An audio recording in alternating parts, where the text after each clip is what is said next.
In the heart of the Appalachian Mountains, there's a place where the birds don't sing. The locals call it the Hollow.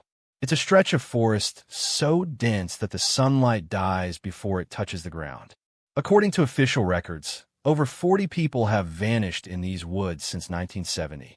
No bodies, no footprints, no estrago. Just gone. But this isn't just another missing person story. This is about what happens when the forest starts talking back.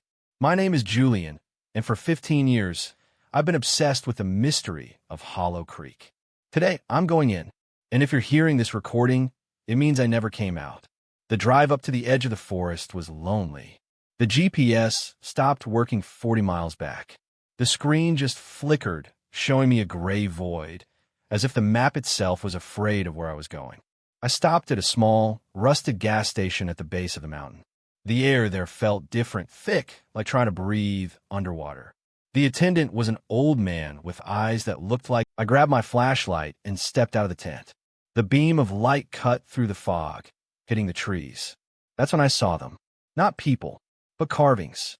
Every single tree around my tent had a face carved into the bark. They weren't just random faces. They were detailed, human-like, and they all looked like they were screaming in agony. And then I heard it. A faint, rhythmic thumping. Thump, thump, thump. It wasn't a drum. It was coming from under the ground, like a giant heart beating beneath the soil. Chapter 2. The Descent. I couldn't stay in that tent. Every time I closed my eyes, I felt like those carved faces on the trees were watching me move. I followed the sound, that rhythmic thump, until I reached a clearing. In the center, there was no grass, no life. Just a massive, ancient oak tree, its roots twisted like tangled veins.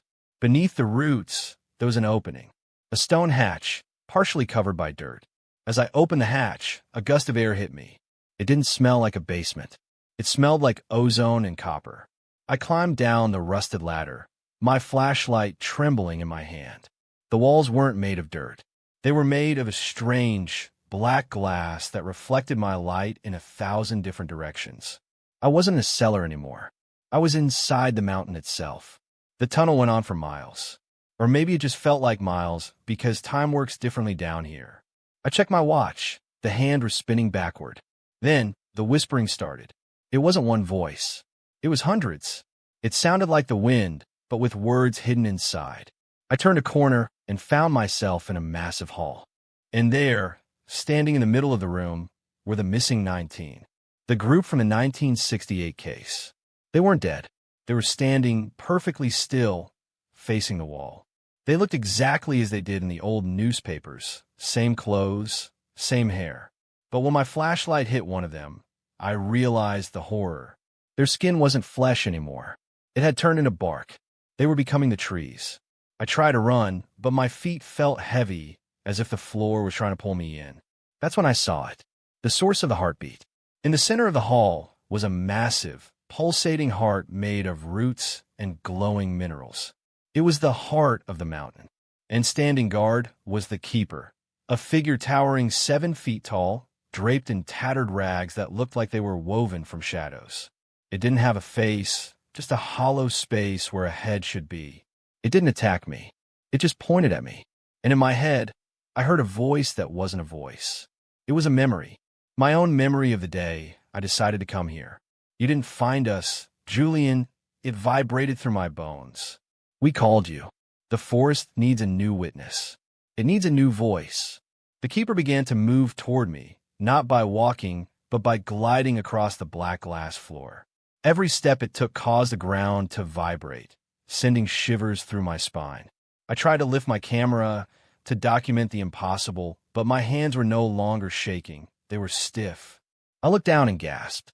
My fingernails were turning into jagged thorns. My skin was thickening, taking on the gray, rough texture of oak bark. No, I screamed, but the sound that came out wasn't a human voice. It was the sound of a branch snapping in a storm. The keeper stopped just inches away from me. It leaned in, and though it had no eyes, I felt it peering into my very soul. It reached out a wooden, elongated finger and touched my forehead. Suddenly, my mind was flooded with centuries of memories. I saw the mountain when it was young. I saw the indigenous tribes who worshipped it, offering sacrifices to keep the heart beating. I saw the settlers who tried to chop down the trees, only to be consumed by the roots. I realized then that the forest wasn't just a collection of trees, it was a single, massive organism. And it was starving.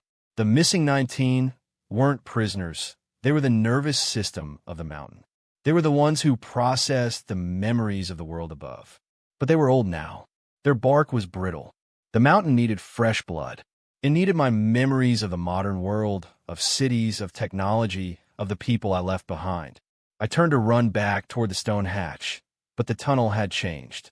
The black glass walls were closing in, pulsing like a throat swallowing a meal. I saw my camera lying on the floor, still recording. I lunged for it, desperate to leave one last message. I grabbed the device, but my fingers were now fused together, forming a solid wooden limb. "If you find this," I whispered into the lens, my voice now a dry rustle of leaves. "Don't come looking for me. Don't send a search party. Every person you send is just another meal for the rich. The forest, it doesn't just take your life. It takes your story." Chapter 4. The Final Echo. The transformation was nearly complete. I could no longer feel the cold. I could no longer feel fear. I felt a strange, terrifying peace.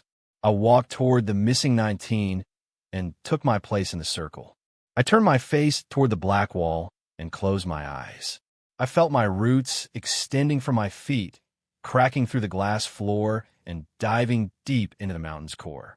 For the first time, I could feel everything. I felt the hikers stepping on the soil 5 miles above me. I felt the rain soaking into the dirt. I felt the old man at the gas station sighing as he turned off his lights, knowing that another soul had been claimed.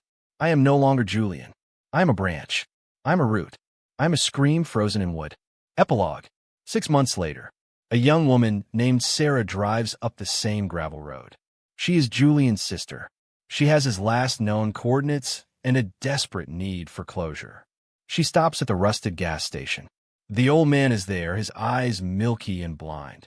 "I'm looking for my brother," Sarah says, holding up a photo of Julian. The old man doesn't look at the photo. He smells the air. He smells the faint scent of old perfume and damp earth clinging to her jacket. He smiles, a slow, tragic movement of his lips. "He's waiting for you, dear," the old man whispers.